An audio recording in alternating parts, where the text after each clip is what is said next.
A child abduction alert has been issued in Milwaukee for the following child: Anthony L. Crudup Jr., age 3 months, male, black, 2 feet, 2 inches, weight 12 pounds, with black hair and brown eyes.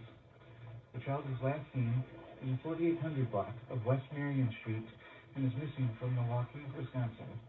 The child was last seen wearing a two-piece light blue and dark blue with white design sweatsuit.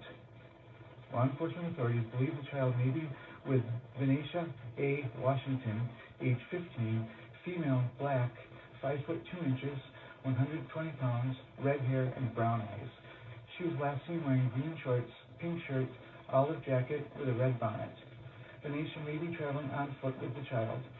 If you have any information on the whereabouts of Anthony L. Crudup Jr., please call Milwaukee Police Department at 414-935-7405.